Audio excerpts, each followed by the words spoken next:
Hey guys, welcome back to my channel. আমি চৈতি চলে এসেছি একটা নতুন ব্লগের সাথে।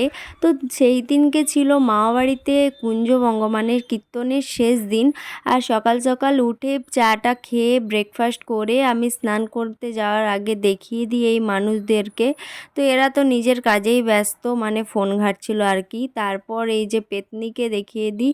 তো আমি ভাবি যে না, স্নানটা করে আসাটা খুব দরকার, কারণ যেতে হবে মন্দিরের দিকে। তো স্নান করে চলে আসি, আর এখানে আমি নতুন একটা টপ পরে নিই, আর জিন্সটা নতুন ছিল না। তো এখানে আমি রেডি হয়ে যাই। তারপরে এই যে দেখতেই পাচ্ছ, চুলটাকে একটু ভালো করে আঁচড়ে নিই, মুখে একটু হালকা পাতলা মেকআপ করে নিই, লিপস্টিক লাগিয়ে নিই। তো আমরা চলে আসি রেডি একদম হয়ে মন্দিরের কাছে। তো অনেকক্ষণই ইয়ার্কি ঠাট্টা মারার পর চলে আসি মন্দিরের কাছে। আর মন্দিরে এসে দেখি একটুখানি ভিড় হয়েছিল, তো মানে এই যে সবাই দেখছিল আর কি। তো রিঙ্কিও বলে চল এবার মন্দিরে একটু গিয়ে প্রণাম করে নিই। তো আমি বাইরের থেকেই প্রণাম করে নিয়েছিলাম। আর এখানে রিঙ্কি প্রণাম করছিল, আর পুচকুটাও প্রণাম করছিল। তারপরে অনেকক্ষণ প্রায় দাঁড়িয়ে থাকার পর রিঙ্কিও বলল যে চল বাড়ির দিকে যাই। ওর ভালো লাগছিল না, গরম করছিল খুব, সত্যি কিন্তু খুব গরম ছিল সেই দিনকে। তাও আমি মানে বাড়ি আসিনি, বাড়ি এসেছি, বারবার এসেছি, কিন্তু মানে কি বলবো, আমি ছিলাম ওইখানে। আর তারপর আমরা চলে আসি বুনিকে নিয়ে খেতে। এখানে এখানে ছিল ভাত, শাক, এঁচোড়ের তরকারি, পোস্ত, চাটনি, আর কি ছিল আমার মনে নেই ঠিকঠাক। তো এখানে তো ওর খাওয়াই শেষ হয় না, এত আস্তে আস্তে খায় যে কিছুরই বলারই নেই। তো আমরা তারপর চলে আসি ওই যে যেখানে বাতাসা ছড়াচ্ছিল, পেপসি, আইসক্রিম, তারপর কি চকলেট এসবই ছড়াচ্ছিল। তারপর ওই যে মিষ্টি মিষ্টি বিস্কুটগুলো হয়, মানে কুকিজগুলো হয় যেগুলো, ওগুলো ছড়াচ্ছিল। তা আমি তো ভিড়ের মধ্যে যাইনি, একটা কারণে যে ঠেলে ফেলে দেবে, আমি পড়ে যাব। তাও একটা চকলেট পেয়েছিলাম, ওই নিয়েই বাড়ি চলে আসি। তো এখানে দেখি যে ও নিয়ে এসেছিলো একটা কুরকুরে, তো ও ওটা খাচ্ছিল আর আমাকে বলছিল নিবি, আমি বললাম না, নেবো না। তো অনেকক্ষণ ভাবার পরে আবারও চলে আসি মন্দিরের দিকে। আর এখানে যে প্রসাদটা মানে কীর্তন হচ্ছিল, তখন প্রসাদটা ওঠাবে, তো ওই জন্যে। তারপর দেখি যে এই পুচকিটার ড্রেসটা এতটা সুন্দর লেগেছিল, আমার ভাবছিলাম কাজ যদি আমি একটু এটা পরতে পেতাম তো খুব ভালো হতো। তো চলে আসি, তারপর হাঁটতে হাঁটতে আমরা ওই যে কীর্তন করে মানে পুরো গ্রামটা ঘুরে, তো তো ওই জন্যে ওইটা করতে করতে আমরাও চলে আসি, ভাই বোনেরা আর সবাই চলে আসি। মাসির মেয়েরা ছিল, আমি ছিলাম, মামার মেয়েরা ছিল, সবাই ছিল। তো আমরাও চলে আসি এই করতে করতে মন্দিরের দিকে। আর এইটা ছিল আমার মামাবাড়ির মানে কি বলবো শিব মন্দির। আর শিব মন্দিরটা অনেক জাগ্রত, এখানে মানে কি বলবো অনেক কিছু মানে গল্প আছে, জানি না ঠিকঠাক, আমি শুনেছি।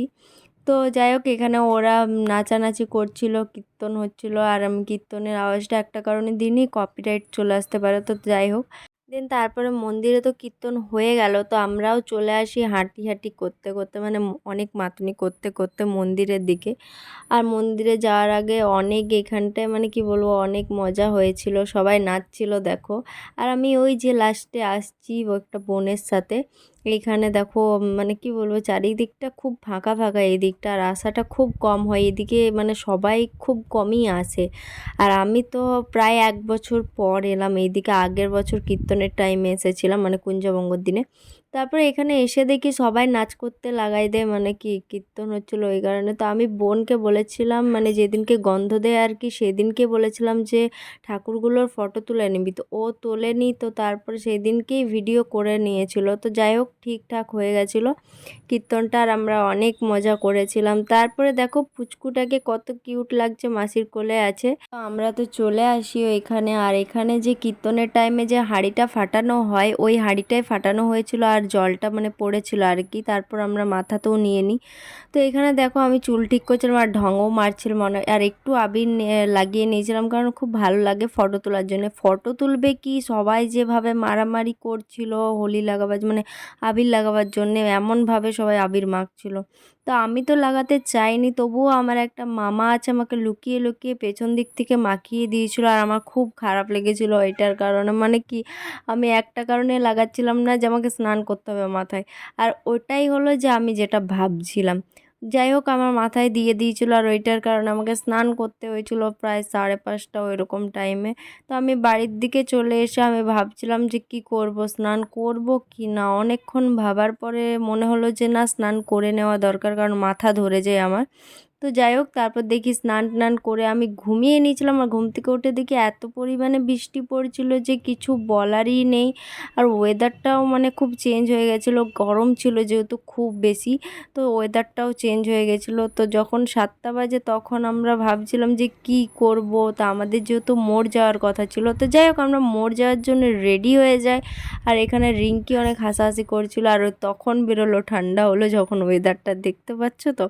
তো যাই হোক আমরা সবাই রেডি হয়ে যাই, সবাই বলতে আমি গেছিলাম আর বুনি গেছিলো আর রিঙ্কি গেছিলাম, আর আমরা একদম লাস্টে এসেছিলাম। মোমো তখন পুরো ফিনিশ, মানে আমাদের জন্যেই পুরো 1 প্লেট করেছিল, ওর জন্য 1 প্লেট, মানে রিঙ্কির জন্য 1 প্লেট আর আমার জন্য 1 প্লেট, আর বুনি চলে গেছিলো অন্য দোকানে মোমো খেতে। তো আমি নিয়ে নিই চিলি মোমোটা আর ও নিয়ে নেয় স্টিম মোমোটা, আর এখানে আমি অনেক হাসতে হাসতে খাচ্ছিলাম, কারণ আমার মোমো মনে হয় যে মোমো খেলেই আমি সব কিছু ভুলে যাই, সব কিছু, মানে কিছু বলার নেই আর কি। মোমো চাই, মোমো মোস্ট ইম্পর্ট্যান্ট লাইফে। তো যাই হোক আমরা মোমো টোমো খাওয়া স্টার্ট করে দিই, আর দেখো পুরো ফাঁকা, আমরাই শুধু খাচ্ছিলাম সেই সময় মোমোটা। আর মামাবাড়িতে, আমার মামাবাড়ি গেলে মানে চিলি মোমোটা খেতে হবেই, কারণ ওটা আমি জানি না কেন আমার শুধু ওইখানেই ভালো লাগে চিলি মোমোটা খেতে।